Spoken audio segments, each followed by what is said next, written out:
We would read, we would formulate something in our head and think of what we want to write, and we would think that now we know what we have to write.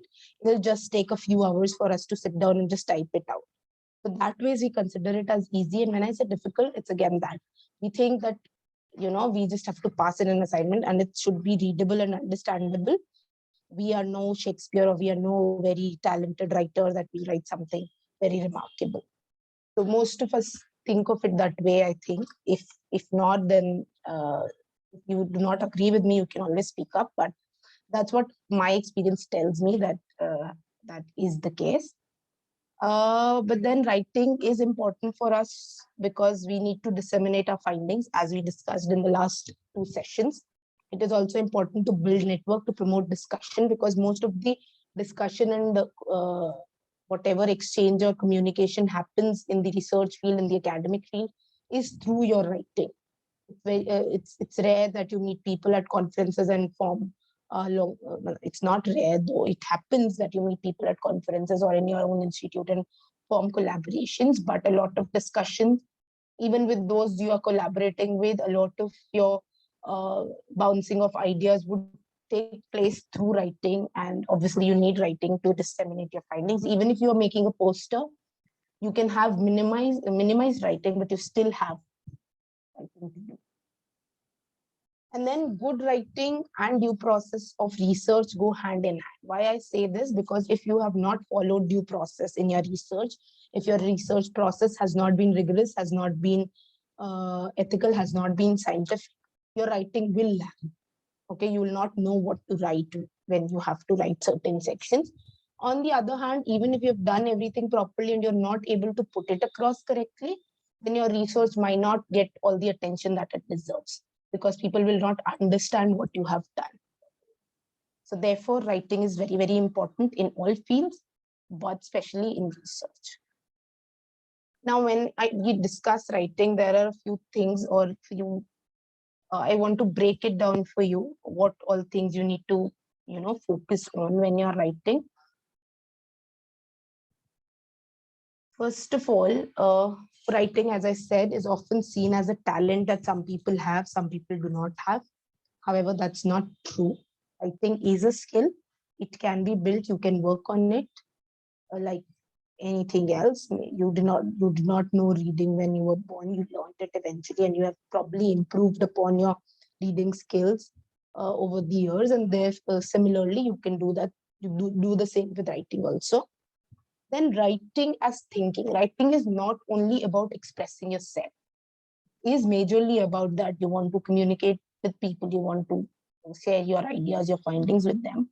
But also when you write something, sometimes we think that we know what we have read, we know what we need to say, but until and unless you write it out, it is difficult. It might get jumbled up. For example, a very simple example, and I'm giving these sessions, I'm talking to you, I'm telling you all about writing. But if I only make it up in my head and think, okay, I can say it, I know what all I have to say, and come out to speak, I might not do it as well as I can do it now, when I have some cues, when I've written some cues down for myself on the screen in my notebook. And also it helps in thinking, because when I'm writing down, my thoughts, which are maybe jumbled up in my head, become clearer.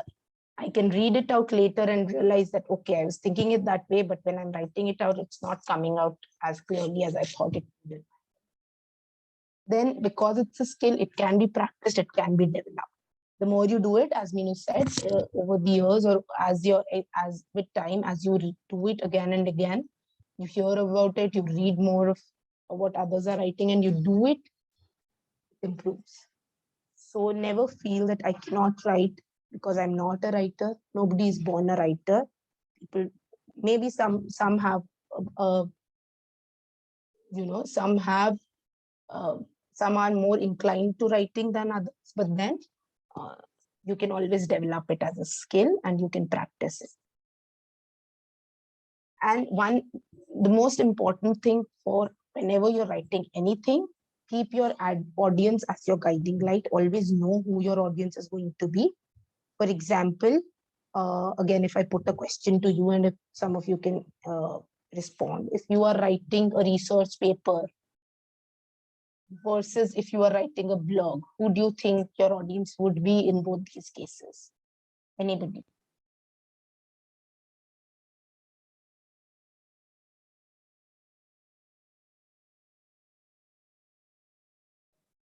No? So when we are writing a research paper or a journal article, mostly our audience would be the academic section, which is concerned with the topic that you're writing on. And a lay person would not go pick up a journal and read your article. Versus when you're writing a blog, it's much more likely that people who are not aware about that issue come and read what you are writing. So therefore, the level of knowledge of the people who are reading your writing in both the cases is very, very different. And therefore, you need to write accordingly.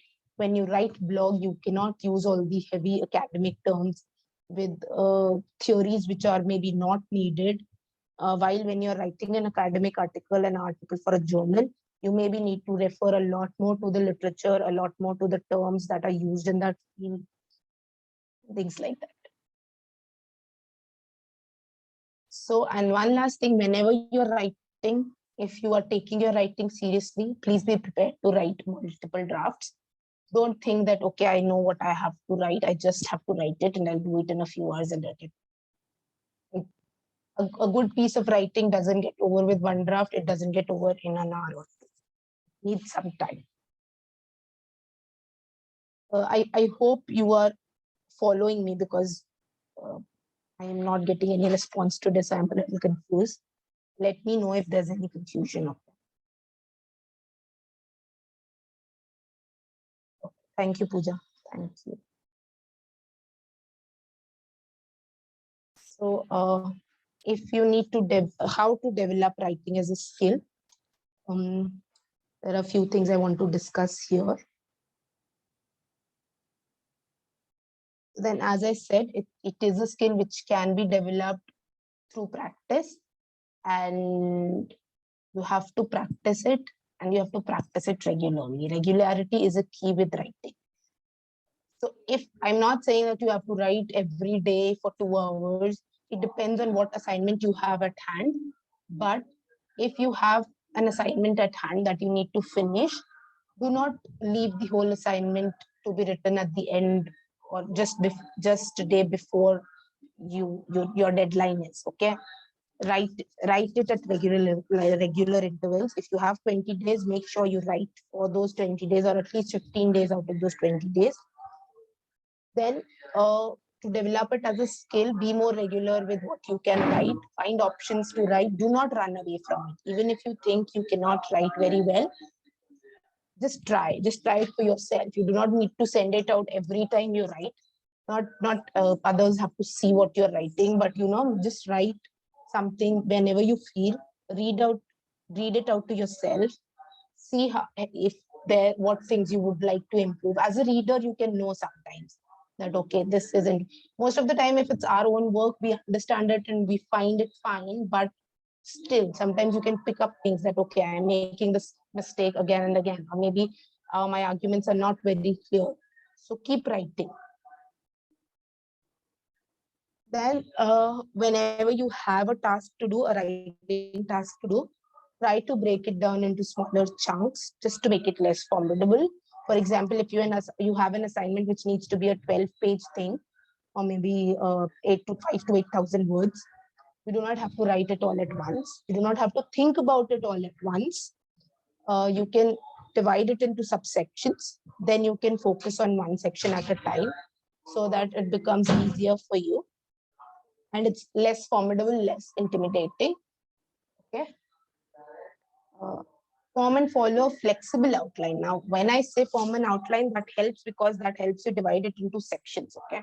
So if I need to write a paper on maybe academic writing skills. Okay. So now if I have this paper to write, I think, okay, what all I need to cover.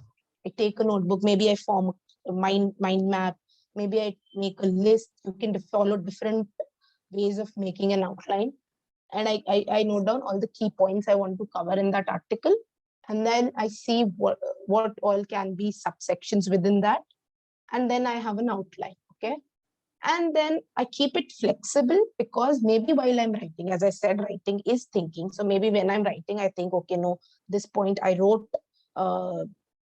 writing as a skill as my introductory portion, but maybe I should move it down and I should first talk about why writing is important. So that much flexibility should be there in your outline.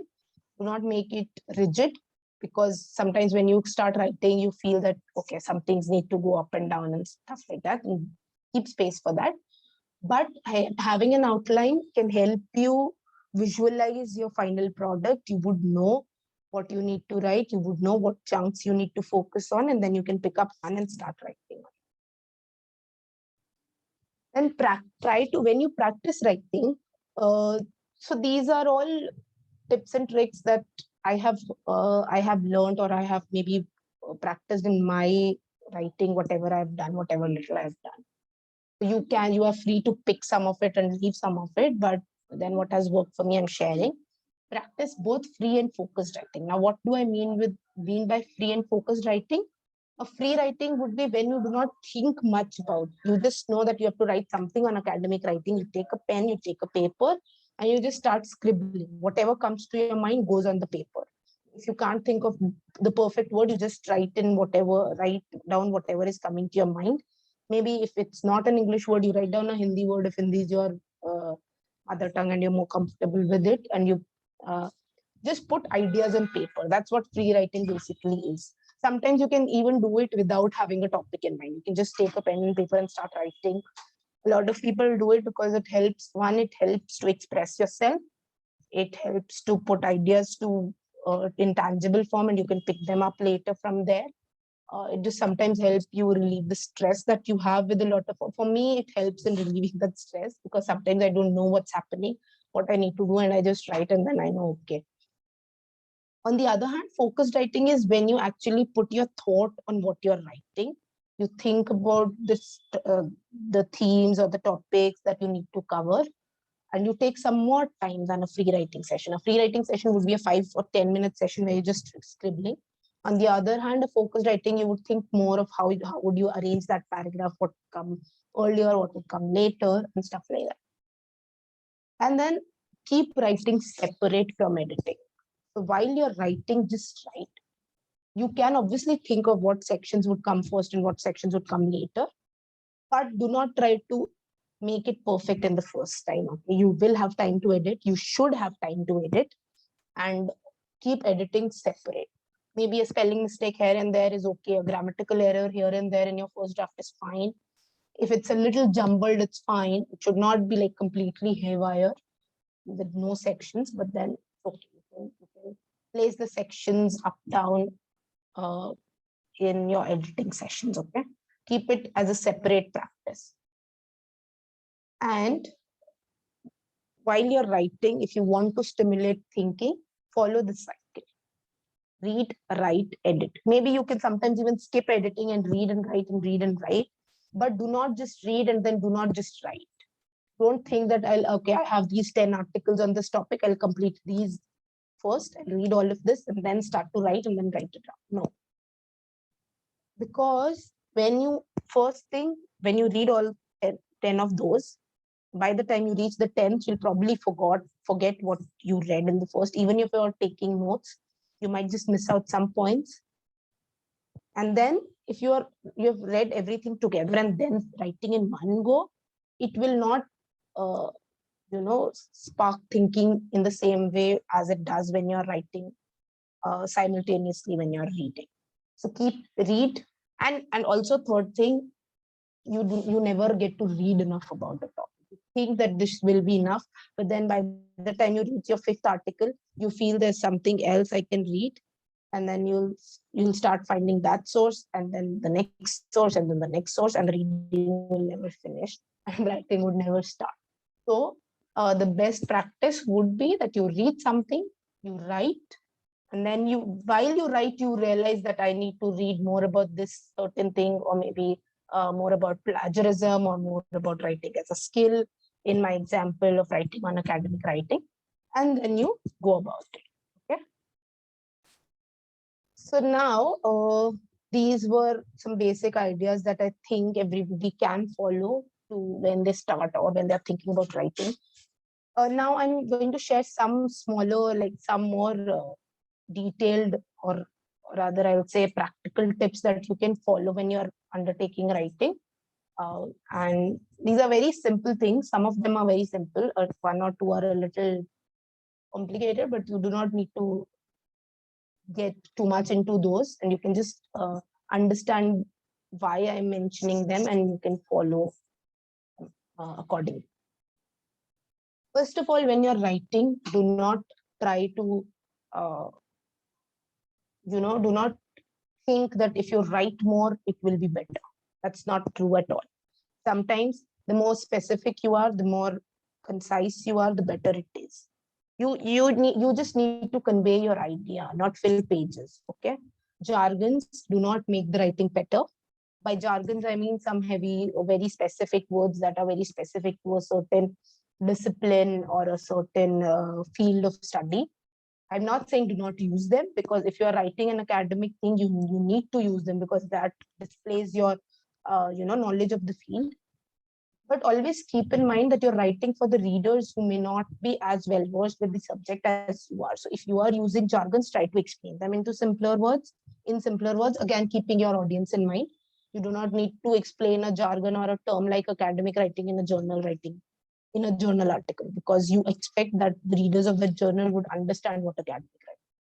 While on the other hand, in a blog, maybe people do not know difference between different types of writing, and you need to, focus more on a little bit more on what academic writing is. But you should not fill everything that you write with jargons every time. You can keep it simple. It doesn't have to be heavy. It doesn't have to be very difficult. Okay. Simple is not bad. Just because it's plain and simple and easily understandable doesn't mean that the piece of writing is not up to the mark. State your own arguments, but so this is one important thing. So when you're doing an academic writing project, when you're writing your own report or your own paper or your own article or even your own blog, just remember to be called as it, to be called it as yours, it needs to have your own arguments, your own thoughts. You cannot just copy somebody else's thoughts or arguments and put it there and call it your own. So what is the point that you are making? Stay focused on that. Know what your arguments are. Present them accordingly. And while you do that, you can also discuss alternatives. For example, when I'm writing something on academic writing, I say that, for the Indian education system need to reform, and we need to promote writing more and more in schools, so that students are not dependent on copying at later stages. Now, an alternative could be that, why focus so much on writing, or why focus on English writing? Or maybe you do not need to do it in school at all, and you should maybe not do it in school. You can do it later and have an academic writing as a completely different subject or module in later stages in college or whatever. So these are two arguments. I favor the first. I mentioned the first. But if possible, I also say that others discuss this. They say that it should not be done in school, but in college. However, I disagree. And then I state why I disagree. So when you do that, what happens is that your readers understand, first thing, they understand what are the various ways in which that particular problem can be solved. Then they also understand that you have taken the effort to, read other people's work and think about it. And they also understand that your own argument is not just built in your head. You have actually seen what's available, what has been done, what needs to be done, and then come up with your argument. That makes you more credible, your work more credible. And when we talk about credibility here, this is a diagram which basically displays the idea of rhetorics. So rhetoric is the art of communication or persuasion, where you try to convince other people through communication. It started in ancient Rome and Greece, where it was mostly about oration, oral communication, but it has come to writing also.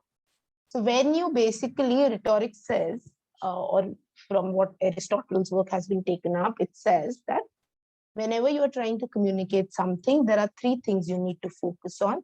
First is the message or the logic of the message, the evidence that you're presenting. Okay.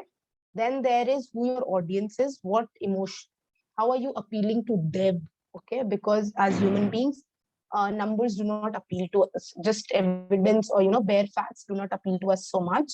It is emotional appeal of the writing that appeals to the audience.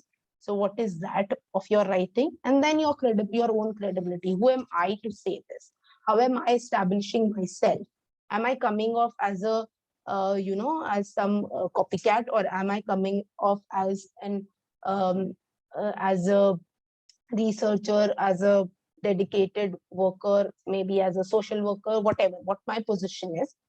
All of that, in what context you're writing? Are you writing a blog? Are you writing a journal article? Are you giving a speech in a school? Are you giving a speech to a population who's going to vote? Anything.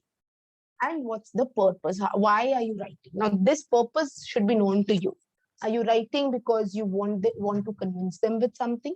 Are you writing just because you want them to know certain facts? For example, if I've done a quantitative research, I found out some certain things. I have done a research on people's attitudes towards academic writing. Now, my whole and sole purpose is to tell what my research has found, and it doesn't have any hidden agenda of promoting certain program or anything. So I present it in a different way. On the other hand, if I am a policymaker who has come up with a policy where academic writing is introduced in colleges as a module, now the same findings I can present in a different way because my purpose has changed. So are you getting it? So all of this has to be kept in mind. So I'm not saying that go too much into it, but just be aware that when you're writing, why you're writing, who's going to read it, are you presenting enough evidence? Is it only emotional that you're writing? Is it only emotionally that you're writing? Because if you're writing only emotionally in a journal article, come on, nobody's going to accept your article. They need evidence. They need some scientific evidence, some logic to why you're saying what you're saying. On the other hand, if I just have to go appeal to people for certain things, just an oral speech, I can maybe focus more on the emotional appeal and not go so much into evidence. So you have to keep all this in mind when you're writing. Going further, so I mentioned it earlier also, you can divide up your writing into smaller chunks, divide it up into smaller tasks, set mock deadlines. What I mean by mock deadlines, I have an assignment. I was given an assignment today and I need to submit it in 1 month's time. Now, I don't know if you're aware about it. There's a law called Parkinson's law, which says that work expands itself to fill the time that you have for it. So now, even if it's just a 1,000-word essay that I need to write, which will probably not take more than 4 days if I actually get onto it along with the other things that I have to do. But I think I have 1 month. Come on, I can do it later. I can do it later. Maybe I'll just do half an hour's work today, and then I think, okay, I have enough time, I'll do it later. And then it doesn't end up till the last day. Okay, I'm still finishing it up on the last day. So the work that I had, which was only maybe worth my 4 days time, actually took 30 days of my time because I thought I have enough time. So when you set up mock deadlines and when you have sections, you actually set yourselves goals which you need to accomplish in smaller time frame, and then you realize that you have lesser time and you try to finish your work up in that lesser amount of time that you have. I hope it's making sense. I know my language has got a little haywire here. Maybe I'm confusing you, but what I mean to say is when you have smaller tasks to do, one thing is you do not have to think about the whole thing. You are more focused. And second thing is, if you have deadlines, you'll try to mock deadlines, you'll try to achieve them. And that will help you in the end to save enough time for your later editing or formatting or whatever. And you'll not have those last minute hassles and jitters that are very common in writing. Secondly, keep ample time to write and edit. As I said, one draft is not enough, is never enough. for any good writing piece. And we almost always think that we'll just write it down in the end and it'll be done. No, you should always keep time for editing, at least enough time for you yourself to read it once and edit, and somebody else to read it and give you a feedback. We'll come to that feedback, why feedback is important, but you should have that much of time. So if I have a month to do my assignment, I would ideally, I should try to finish my work in 15 days, what writing I need to do. And then I should have another, or maybe in 20 days, and then I should have 10 days in hand where I can edit what I've written. If I am more dedicated and if I am more organized, I would rather finish it in 10 or 15 days and then have another 15 days for another draft and then another draft. Then always keep in mind that your introductions and conclusions are important. Introduction is important because that would set the tone for the entire write-up that you have, that you present, whether it's a blog or it's an article or it's an essay. Introduction will draw or turn off your readers. They would either feel that I should go on and read it, or they would feel, okay, this is too heavy for me, or this is too boring for me, or this is too basic for me and I don't need to go in. So keeping your audience in mind and keeping your agenda in mind, you should always prepare an introduction which is not too far away from your main content. It should not be like you're telling a whole history or whole story in your introduction. Keep it precise, but keep it to point. Cover what you're going to cover in your whole article, what people can expect from your article, because then that sets the scope and expectation. And then if they are not interested in it, they would not go through it. They do not have to take the effort. Or even if they are not interested, at maybe by reading at the title or at first sight, when they read the introduction, they see, okay, they're covering these many things and maybe this part can be of use to me and I should go read on this article. On the other hand, conclusions help you actually wrap up what you've said. Okay, it just finishes off things more properly. It gives hints to people of what they should or can expect in the field in the coming days, or in the future. So these need your attention. Keep time for these. Do not write a hasty introduction or conclusion and think that, okay, my main body is good and this I can just make do with. No, that's not ideally the right thing to do. Now, though introduction and conclusions are important, main body should be the main thing in your article. What I mean by that is, introduction and conclusion should not take up more than maybe 20 to 30% of your writing. My introduction should not go 10 paragraphs and then my main body goes for 5 to 10 paragraphs and then my conclusion goes for 3 paragraphs.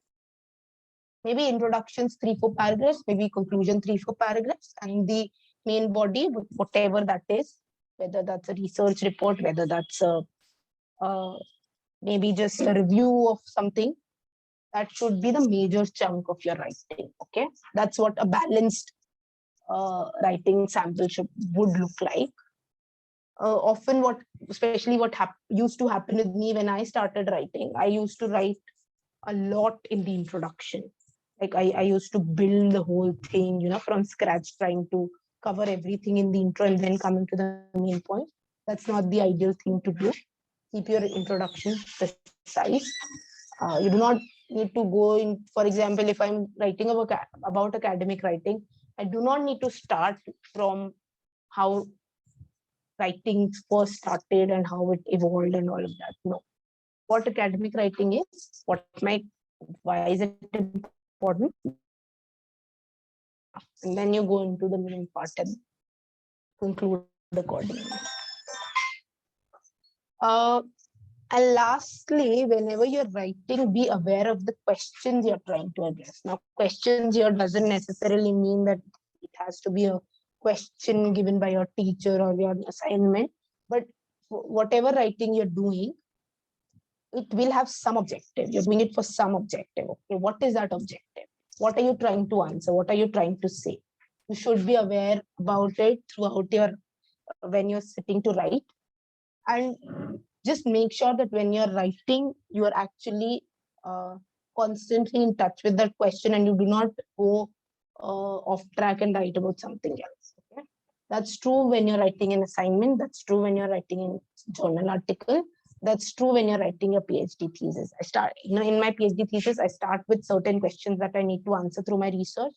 While writing the thesis, I should keep in mind what I started out on, why I started this research in the first place. I cannot be saying that I am going to find out the attitudes of young people in India about academic writing and then go on and discuss their interest in creative writing. No, that then defeats the whole purpose of my writing. And then keep the word limit in sight, especially if you're doing any academic writing, if you're doing assignments, if you're writing a journal article, if you're writing a thesis, you usually have a limit to how many words you can use. Keep them in sight, because if you are completely ignorant about them in the beginning, you just may write too less or too much, and then it becomes difficult to put it. However, you can do it in the end, but then that becomes a little bit more complicated and difficult. So it's always better to keep it in sight when you start to write, and maybe when you're making an outline, just think of how many paragraphs you would write in each subsection and stick to that. And a little bit on and off the word limit is okay, but not too much. Plus minus 100 words is fine, but maybe two, depending on your word limit. If it's a 8,000 words thing, plus minus 200, 200 is fine. Usually try not to go over the word limit, because especially if you are going it, you're giving it for publication. The journals or most publishing houses have restrictions of how many words they're going to publish, space they have. So try to keep it maybe 100 words less is fine. It's better than having 100 or 200 words over. Okay. Any questions still here? Anything you would like me to talk more about?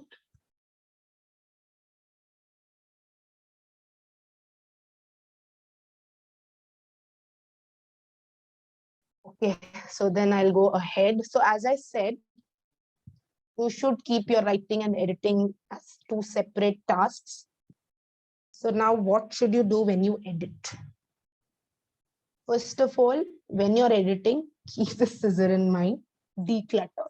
So decluttering is in trend these days, and that's what is useful for your writing also.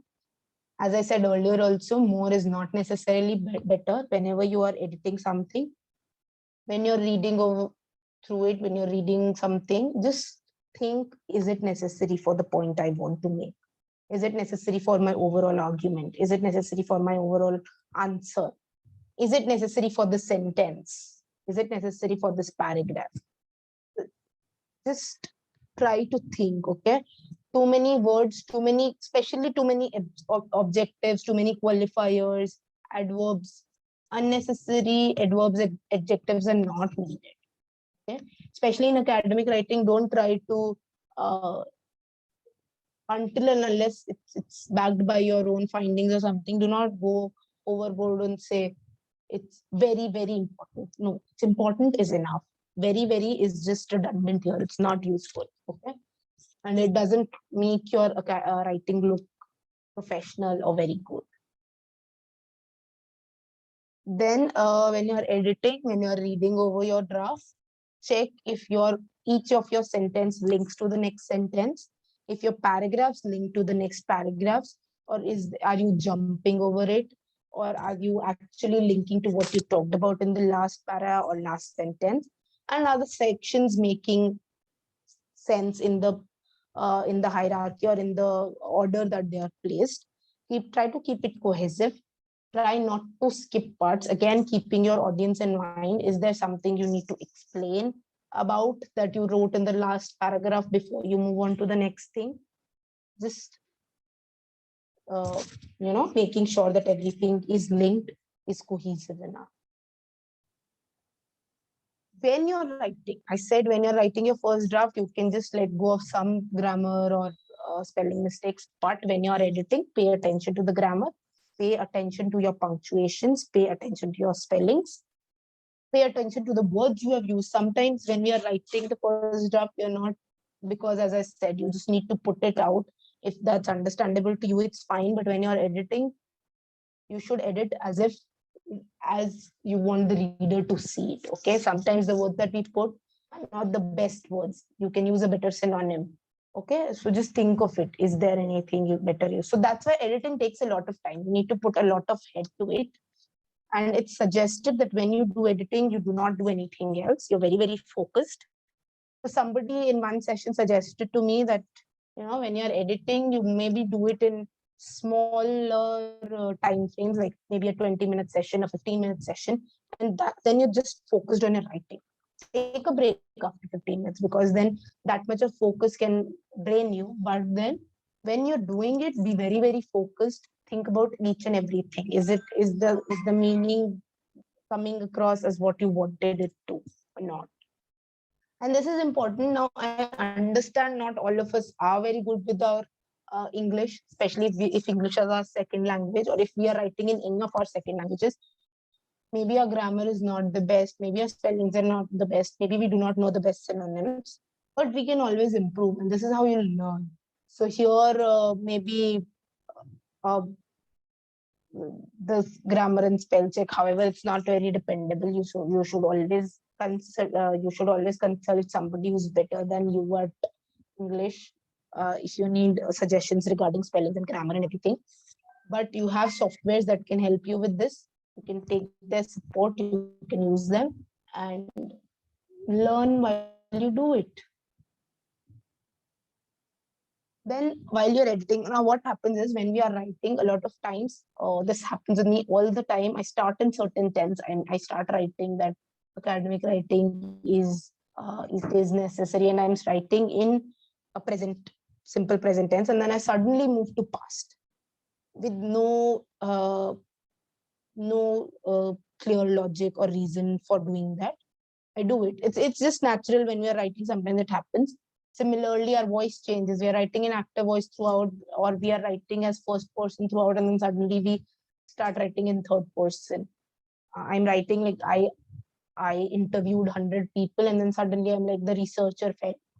No, don't do that. Okay, just make sure that you are consistently using one tense, one style, and be consistent with that. Now, something that is important that can help in good editing is reading it out loud. Once you hear what you've written, it helps. You can catch errors while you are listening to it.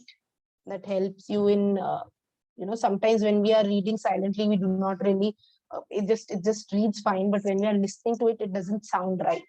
So you can do that. Then feedback is key. Try to take feedback. As I said, keep enough time for somebody else to read your work and give you feedback. Maybe somebody from the expected audience, if possible. If not, then somebody who you rely upon, who will be honest about your work to you. Okay?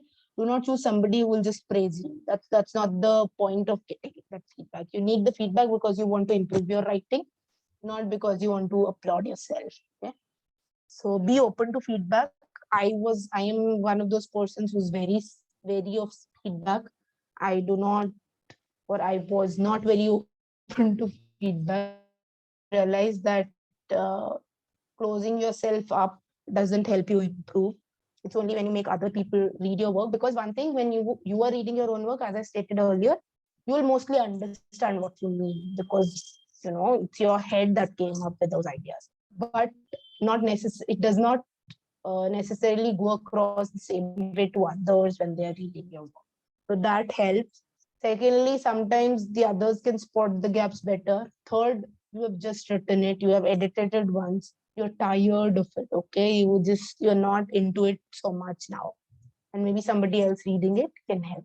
If possible, keep some time between when you write your draft and then you edit it, because then you have a fresh set of eyes to look at it and you can spot the errors better.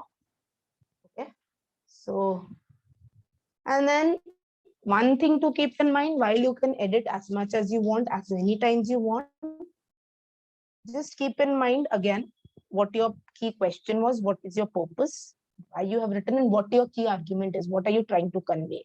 Editing should not change the big picture. Even when you're taking feedback, sometimes others may not know the purpose of your writing. It's your responsibility to convey it to them and to see that the big picture of your write-up, of your article, of your blog has not changed just due to the editing process. Anything till here? No? So this is just an example with a sentence that I'm doing, like, because I said about decluttering, I said about brevity and specificity. One more thing I didn't mention when I was sharing the writing tips, try not to write too long sentences. Okay?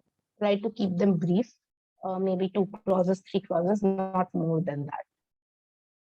So this is an example. The program is of vital importance and would assist in creating a significant improvement in the quality of life of disabled people of all ages, not least as access to transport is key requirement in education and employment, as well as for social leisure, health, shopping, and other activities.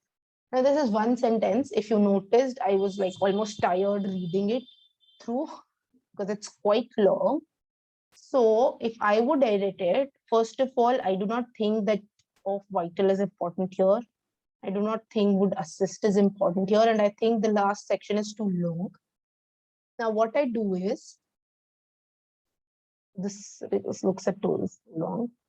What I do is I remove some unnecessary phrases that I find unnecessary. Now, editing can look different to different people depending on, and also on why you are writing and to whom, for whom you are writing. But then, and the sentence was too long, so I have broken it down into 2 sentences.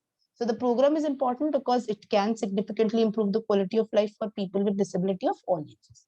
Now this ends here. Now is of vital importance is gone. Okay? And then it would assist in is gone. It will improve. So that's what I want to say. Then I've broken down the sentence. Transport is a key requirement for all aspects of life. Now there it was shopping and all the things, but I think education, employment, leisure, and health covers all. So I do not need to write other activities. Okay, I hope this is clear. This is just one example. So when you're reading, try to just focus on the words that maybe you can have different editing sessions. One could while in your first session you can just focus on is there a link between sentences, paragraphs, and sections. Then in other editing session, you can specifically focus on the unnecessary words that you have written in each sentence and maybe remove them. If you doubt, maybe if I think that this word is not important, maybe I just underline it and try to read it without this word and see if it's making sense or not. And you can do it that way. So editing will take time, so keep time for that. Now,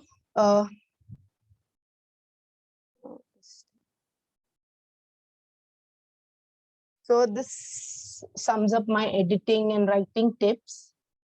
Next is another important part of academic writing that I want to discuss, which is plagiarism. But before that, anything you would like to say or ask or discuss at this point?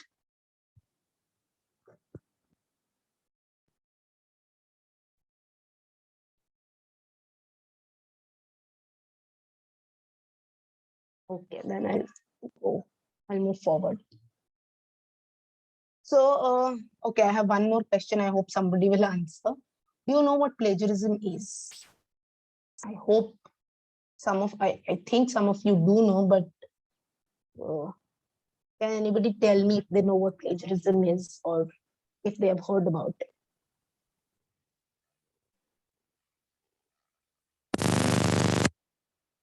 Okay, so before I get into plagiarism, Pooja says that she finds it difficult to organize and structure thoughts around the topic. So I think, Pooja, here what works for me is actually, so then it can work differently for different people. I've tried mind maps. So what mind map does is you basically write what you need, what your central topic is at the center of a page, and then write all the thoughts that you have or all the things that come to your mind related to that topic around it, and then organize it thinking of, okay, what is important for your this particular writing session and what is not. Okay. For me, what works better is actually making out a list where, again, I do the same thing. I write the topic at the top. Then I write of things that I can think of. For example, I said academic writing. Then I write why writing is important. What are the parts of academic writing? Maybe what are the practices? What is things like that? What hinders academic writing? Good writing. So I make these sub points, and then within these points, I made sub points as and when it comes to my mind. It's a working list. I do not necessarily make it for once and then get over with it. No, I keep adding to it whenever required. And when I start writing, what I do is I copy the same list to a new file and then start writing. Okay. Not removing those subsections, because then that gives me a sense, okay, what I have to write next. And then once I've written at least some parts of what I want to write in each section, then I see if there's a flow, if it's making sense as a reader, and then I structure it accordingly. So I think you can try both of these practices. You can use mind maps also, where you just quickly write down all the things that come to your mind, not necessarily in certain order, and then you place them in order once it's all in front of you. Or you can actually sit and write out a list in a certain order that you want to write it in. You need some thought, like 15-20 minutes about, and hopefully some reading, or maybe you have some idea about the topic already when you do it. And yeah, it works for me. You can try it, and I think it should work. And yeah, and then see, mostly your thought structuring would come in the editing part also, because a lot of times what happens is we think that it will make a flow, but when we try to write it out, it doesn't necessarily make a flow in that order. And then you have to go up and down with sections that you can do later. First, your focus should be actually writing. Free writing can actually help with this, because then you are writing everything that comes to your mind regarding that. A more detailed form, maybe it's not so visual as a mind map, but it is more detailed than that. And then you pick up on what things are important for this particular writing assignment and pick those up, and then maybe form a list based on those. Okay. Okay, so now coming back to plagiarism, Siggy says that it's copying someone else's work without quoting or mentioning them. That's Hello? True. Hello? Ma'am? Yes? Ikramul here. Yes? Plagiarism is something, giving not credit to the rightful owners, or claiming somebody else's work, thoughts, ideas, or anything else to be, his or her own. Mm-hmm. Yeah, that's correct, Ikramul, and Siggy is also correct. I hope I'm pronouncing your name right. I'm so sorry. Yes. So that's true. So plagiarism is actually using someone else's work or words as your own. Okay, saying that you have done it when you have not done it. Copying your own work, which you have done earlier, which is published, without actually giving due reference to it, without actually stating that it has already been published earlier somewhere. Okay, sorry, CG. I'll keep that in mind. So actually, that's also part of that also counts as plagiarism. It's called self-plagiarism, which is also not acceptable. Then maybe the work that you're putting in what you're writing, it's not something that has been done earlier. Maybe you have, or somebody else has done it, but you are writing it as your own work. Or maybe you're just, for example, this used to happen in when I was in school. I do not know if any of you have witnessed it. We had to submit certain assignments, and we would get ready-made assignments done at certain places, and we could just simply pay a certain amount and then submit it as our own. That's plagiarism. That's not very ethical. Then, okay, so we do refer to other people's work a lot of times when we are writing, especially in research, because research always builds on previous research that has been done. So we do quote, and quoting is not wrong. It is not a malpractice. It is completely acceptable. But quoting too much out of somebody's work is again plagiarism. You cannot write an article where 50% of your write-up is just quotes from somebody else. That's not acceptable, okay? Maybe 10%, depending on different institutions where you're submitting your work. It might differ, but ideally 10 to 15% of your work can be quotations, not more than that. Plagiarism is an academic misconduct. It affects your own credibility, your position, your impression as a scholar, as a writer.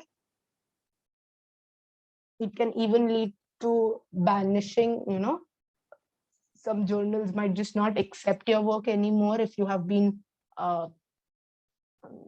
accused of plagiarism. But then plagiarism is quite common, especially in India, especially in our, especially at the level of, maybe bachelors or in schools. Schools, that's very, very common. In bachelors also, it's very common. And I think that's a problem because then we do not realize that it's a problem. And we just, even when we go to higher educations or other places to work, we just find that we just think that it's acceptable when it's not. It can be deliberate or it can be accidental. Deliberate is when you know that you're plagiarizing. For example, if I'm paying somebody to give me something or do something for me and then I publish it as my own work, that's deliberate plagiarism out and out. If I am, I have read something that somebody else wrote and I'm writing it in my own article, saying that I came up with that idea, that's plagiarism out and out, that's deliberate plagiarism. However, most of the plagiarism that occurs, especially with newcomers, new writers, new researchers, is accidental. It's because they don't realize that what they are doing is plagiarism, or they do realize that this practice is plagiarism, but they do not realize that while writing that, they have not cited it properly or referenced it properly or given due credit. So that's why it's mostly accidental. So whenever you're writing, be aware that maybe your intent is not wrong, but you still may end up plagiarizing, and you have to be aware about it. There are softwares. I am aware that at least some departments in DU also provide the service where you can check your work for plagiarism. Different institutes hopefully provide that service. There are softwares online which are free where you can check it. However, those are not always very reliable. You must take their findings with a pinch of salt. But still, at least they give you a sense. If it says 50% plagiarized, then it's definitely unacceptable. Okay. So now, how to avoid plagiarizing? Because I said it can be accidental. Maybe you're not doing it deliberately, but it might happen. So how to not do it? First of all, starting with when you're reading for something. Okay. Hopefully all of you take notes or note whatever you think is important for your writing, for what you're going to write. First step is good and detailed note taking. Whenever you're taking notes, you should clearly be able to see who said it from where you have taken it. So I usually, what I do is on the top, I write all the details that I need for referencing before I start taking notes from any source, so that I do not miss anything. Okay. So your note taking should not be haphazard, because then you do not know from where you took what. It should be very clear. It can differ for people how they recognize, but then you should have your own way to recognize, to realize where you're from where you have taken a certain idea. Sorry, excuse me. Okay, so it starts with note taking. Secondly, always note exact words. When you're taking notes, try paraphrasing at that stage itself. Okay, that will help you with avoiding, because if you have copied in your notes, the chances are higher that when you're typing your work, seeing from those notes, you'll type it out again as it is, which increases your risk of plagiarizing. So try to paraphrase, but if and when you feel that, okay, this particular quotation is important to my work, and if I paraphrase it, it will lose its essence or it will lose its impact, and you want to use the exact words, always note them in quotation marks. Always, I have not mentioned it here, but always mark the page number from where you've taken those quotations. Okay. Be aware of the applicable and appropriate referencing style. So if you're writing for a journal, Most established journals have a particular referencing style that they follow. We'll come to the referencing styles shortly, but whether they follow MLA style, whether they follow a APA style, whether they follow a Chicago style, be aware of that. In institutions also, there are particular styles that they follow. In Indian institutions, it's mostly for social sciences, I'm saying. I do not know about other disciplines, but mostly for social sciences, APA is followed. So beware if you do not. However, it usually it's usually out rightly written on the websites or in the assignment that you'll get. It should be mentioned. If it's not, take the effort to go ask your professor or teacher or whoever is the authority about what referencing style they want you to follow. If they do not tell you a particular style, choose a style you want to follow, but be consistent with it. It should not be like you have followed an MLA style somewhere and an APA style somewhere else in the same write-up. No, that's not acceptable. Do not leave referencing for the end. So whenever you're writing, so as I said, you read and you write and you read and you write. Do not leave referencing thinking that, okay, I'll put in all the references in the end. I have seen a lot of people do that. A lot of people would put on brackets, would highlight that, okay, I need to add a reference. In case you're not able to find that reference at that particular point, okay, don't waste your time looking for that reference. Don't waste hours. You can do it later. But as far as possible, it will just take 2 extra words. Just put in the reference right there. Maybe if you do not remember the year, leave the year for later. Just write the name. But put the reference right then and there, because otherwise there's a high chance that you'll skip some reference and it will, the plagiarism count would increase. Keep a working bibliography. So when I say bibliography, a bibliography is different from a reference. A reference list would include all the works that you have actually cited in your writing. Okay. So you have mentioned what you learned from them or their ideas in what you're writing. A bibliography contains all the readings that you've done related to that topic. You do not need to necessarily cite everything. Maybe I read 5 books for this particular presentation, but I only quote 3, or I only take ideas from 3. The other 2, the ideas were not as relevant, and therefore I'm not writing them down here, and I'm not putting them in my reference list. But if I'm putting out a bibliography, it should include those 2 also if they are related to the topic. If they're completely off the topic, then you do not need to include them. But if they're related and if you've read them, it's better to put them down. And I suggest that you should keep a working bibliography. Maybe make it a separate Word file. That's easier. You can do it manually also. You can maintain it in your notebook also. But maintaining it as a Word file in your laptop or through different softwares that we'll discuss is easier. So just put in everything you're reading there, just for record, so that later when the reference is something is wrong with the reference, it's easier for you to find that same thing. Or maybe when you're editing, you think that, okay, maybe I skipped this idea, I need to add the idea. You can quickly find that idea and refer it right correctly, cite it correctly, and add to your writing. Okay. Okay, I think I have to hurry up. And then practice paraphrasing. So as I said, while you're taking notes, paraphrase then. You can always paraphrase while writing.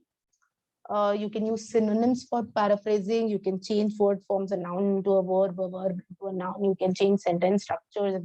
If the author has used passive sentences, you can try to make it as an active sentence. But keep in mind that only using synonyms would not help you escape plagiarism. Okay, just because somebody said that I like to go out in the rain, just saying that I like going out when it's raining won't help you. That's not accepted as paraphrasing. You're still using almost the same words of the author. Try to make it a little more different, where the essence is not lost, but it is not very, very similar to what the author said. Okay? This will require some practice, but you can do it. It's not with practice. And you have a lot of sources online these days, which you can refer to if you have problems with any of this. Now, as I said, there are different referencing styles that you can focus on. I am discussing the APA style here very briefly. We do not have a lot of time also left now, so I'll be very quick with it. You can find guides online very easily. Some institutes also have their own guides. You can look up those in your library websites. You can look up directly in Google. You can find referencing guides and follow the guidelines, whatever are there. I am discussing APA style. However, there are a lot more styles. I think the MS Word itself offers around 7 styles, if I'm not wrong. But since this is the common, this is the one which I am most familiar with, I'm discussing this. The references, what they do is they give due credit to those who have actually done the original work. They also help the reader to locate the source used. Okay, so if I, as a reader, I want to read the original from where you have taken a certain idea, a reference would help me locate that source. And different academic organizations give out referencing guidelines such as APA, MLA, Chicago style. Different disciplines and journals use different styles. So as I said, before you write or before you use any particular style, make sure that is the one you need to use for your writing. APA is given out by the American Psychological Association. The most recent one is the APA 7th edition. And how do you refer to somebody else's work in APA style? I'm not going to discuss various sources, possible sources. I'm just giving you one example, and you can always find other things. Pooja, give me a few minutes. I'll just finish with this and then answer your question, okay? So in APS, in most references, actually, not only APA, these are the 4 basic things you should cover, or a reference should cover. Who wrote the original source? When was it written? That is the year. So,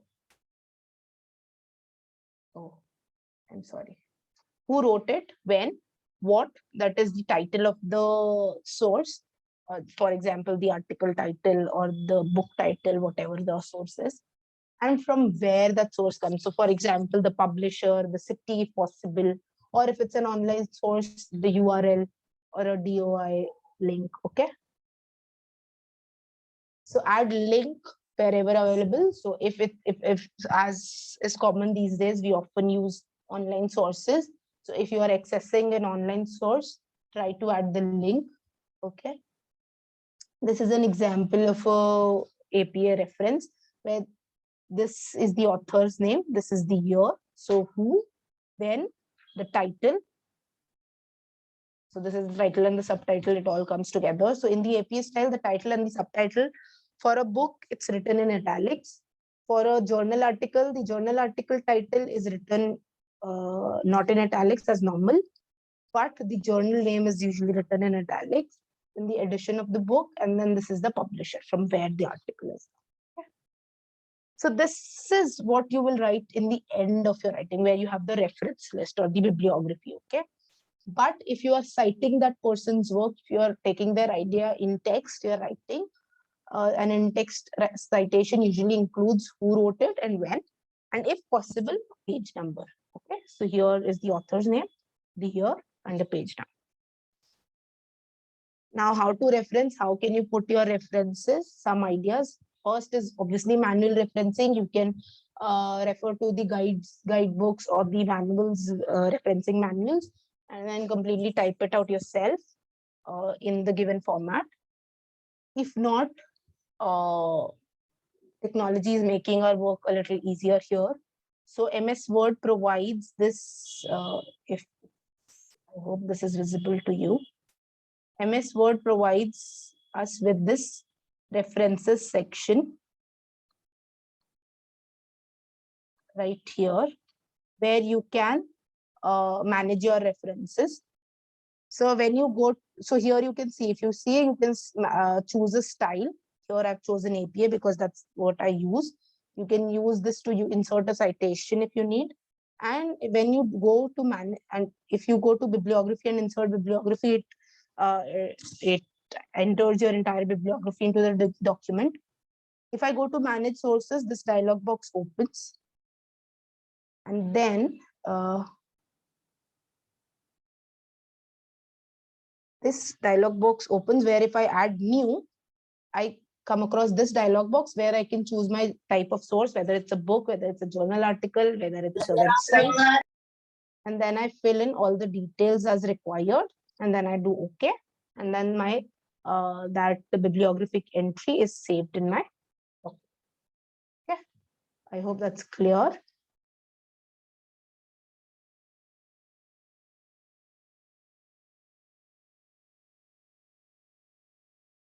Now,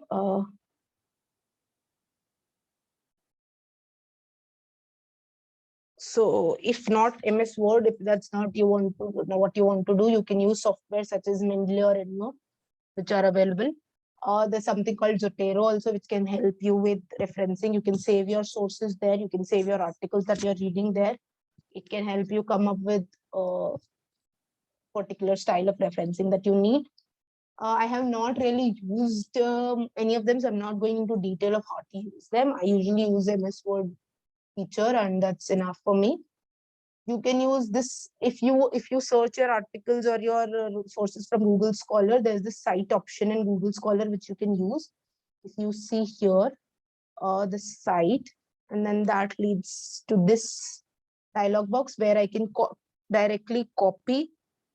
So here you can see there's MLA style, there's APA style, Chicago, Harvard, whichever is required for my required by me. I can just copy it, or I can add it to my if I'm using EndNote or any other software, I can add it there and then add to my reference. So that's all for here.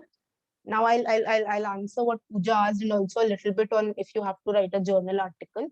Now, if you notice, I just want to say a little bit about my sources because I've just discussed about plagiarism. If you notice, I've not cited any of these in my presentation. That's because I have attended quite a few sessions on academic writing now, and I have read a few works on the same. So, but I have not directly cited anybody because this was all what came to my mind as important. I'm not referred to them for this particular presentation, and therefore I've just mentioned some basic sources which you can also refer to, can help you write better. And yeah, there are many more sources online. You can always look them up. They are helpful, and just practice. Okay, don't be scared of writing, just practice. Now coming to what Pooja asked, academic papers which. So you mean, Pooja, if I'm not wrong, you mean if you have to, I'll just stop the share and, So you mean if you have to write more like a theoretical paper rather than a empirical research paper, is that? Yeah. So if you have to do that, then the process is the same. You just need to figure out what are the things that you need to cover. For example, if I'm writing a research paper for my research that I've done, where I've done a fieldwork and I've done a survey, ideally a journal article or a research paper would include an introduction. Then maybe my introduction can include a little bit about the literature that exists in that field, or I can write a review of literature as a separate section depending on how in-depth I want it to be. Then I go into a methodology section. Then I go into what my findings are, and then I conclude. Okay, that's the basic structure that you usually have. Now, if you are doing a paper on a theoretical paper on maybe civilizations, traditions, and disability, this is a similar structure you would follow. An introduction would go, okay, where you introduce your topic, why it's important. And then you do not go into a literature review here because your paper is itself based on that literature review. Okay, that's what you are doing. You've not done any other fieldwork for it. But you do try to mention a brief methodology, if possible, regarding how you have found your sources. Okay, if you're writing a research paper, you definitely are not coming up with all the ideas yourself. You have read something, you are maybe reviewing them, you are maybe taking out new findings from them. So then you have to maybe write a little bit about the methodology. For example, did you use Google Scholar for finding your sources? Did you use JSTOR? Did you use any other database?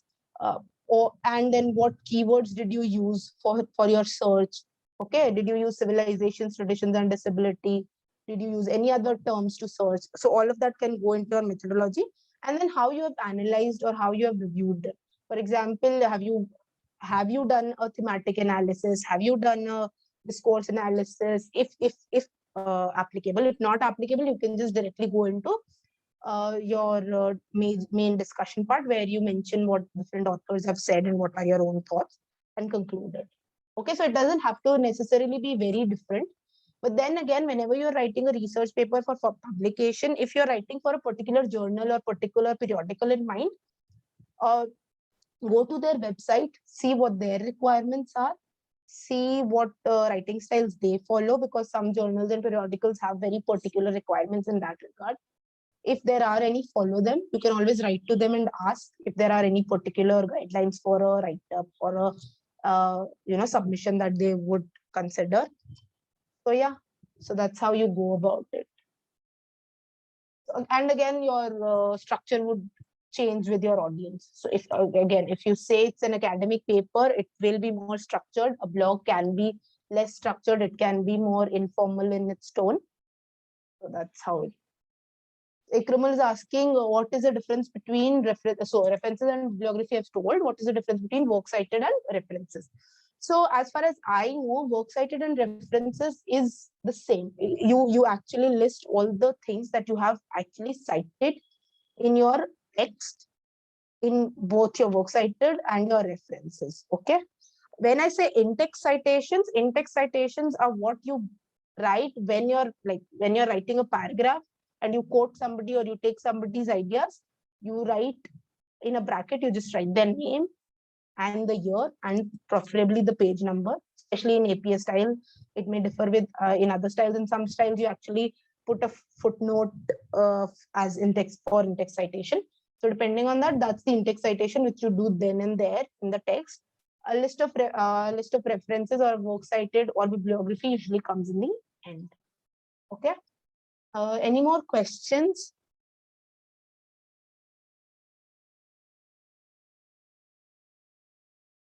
I hope this is useful for you, because I have tried to put in what all I have learned in the last 3 years about academic writing through various sessions and whatever little writing that I have done. Be aware of plagiarism. Yeah, okay. Pooja, thank you for bringing this to my notice. So Pooja is asking how do we write abstract before writing articles? First of all, you do not write an abstract before you write an article. Ideally, it has to be written after your main thing is done and then you write. But in practice, that's not what happens, because we usually submit abstracts for conferences and stuff before we actually get onto the final writing. So an abstract, for those of you who do not know, is basically an insight in your article. It can be a small part of your article which tells you about what your article deals with. Then abstract, depending again on where you are submitting it and what your word limit is, you can write it in one paragraph in a few sentences, or maybe divide it into 2 to 3 paragraphs. It usually you'll write 1 or 2 sentences of introduction, what your core area of the article is. Okay. Why is it important, or what your research questions are? What are you trying to answer? Even in a theoretical paper, you can have your research questions. You have an agenda when you're trying to find out something. Okay, you're not writing it just out of nowhere. You're trying to address certain particular questions or issues. So that is what your article's core focus is. Then you can include, depending on the word limit, what your methodology is. Some abstracts actually, some journals or some conferences actually ask for a different section, different 2-3 lines of methodology separately. So you can write what your methodology has been, have you taken a qualitative approach, how have you collected the data, what is your analysis that you have done, that you have performed on your data, and what are your main findings. Okay. Main findings, if you do not want to go too much into it, maybe a one line or two. If you do not want to reveal your findings, or if you do not know what your findings are yet, because you have not actually performed the analysis, you can just write that the article expects to bring out, or the researcher or I, in whatever tone you're writing, will this research or this paper will bring out how, for example, if I am doing a thematic analysis of some law, I'll write that how this law has represents people with disability, for example. Okay. And if possible, you can include examples if you have that space within your, if the word limit permits. If not, then that's okay. That is how you should ideally structure your abstract.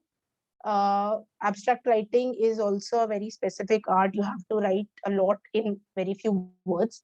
And I would personally recommend using key terms in the end of the abstract, where you write what the key words or terms or concepts that pertain to your research are. And that's how you should go about it. If you have written your article already, then you can always pick up, one sentence that summarizes each of your section and put it into abstract to make it as a whole. And okay. Does that answer your question, Pooja? Is there anything else?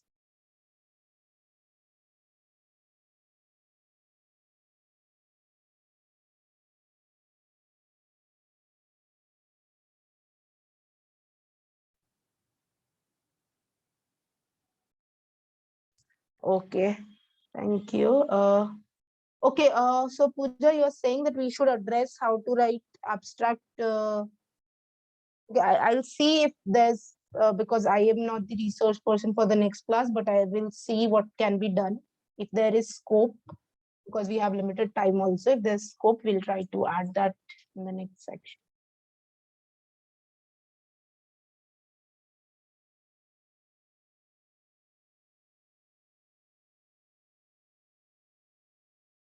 If you have any further questions, you can always direct it to Akshay and he can tell me. You also have my email ID, I hope. If not, I request Akshay to share it with you and you can send them directly to me. I would suggest that if you have time, please go look up some sources, sources which are available online, which are available as blogs, or maybe read a book or two on academic writing. It really helps. Sometimes it motivates you to write when you don't feel like writing. And remember that writing is a skill, you can develop it. You just need to practice, and it's okay to make other people read your stuff, read what you write. It's only going to improve you. Okay. So don't be shy, don't shy away. And first drafts are never perfect. You always need to rework it. That's all from my side. If we do not have any more questions, I request the facilitators to take over now.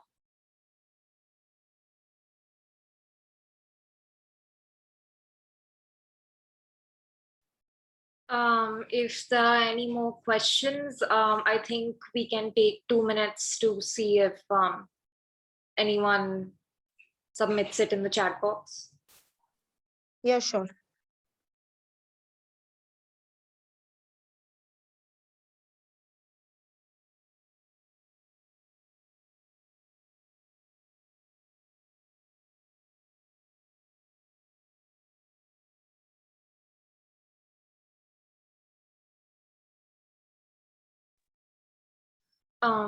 Okay, I think no one has any more doubts. Thank you, ma'am, for this wonderful, enlightening session. It was very informative and I definitely learned a few things. If there's anything you'd like to add. Thank you for appreciating. I hope this helps. Like you, others have also learned something. And I am very happy to be a part of this whole thing. And I hope my sessions have helped you and they will help you at some stage. If not now, then later. And yeah, thank you for being patient with me and listening to me. Thank you, ma'am. And thank you to the interpreters. I think people can exit then. Thank you everyone for attending.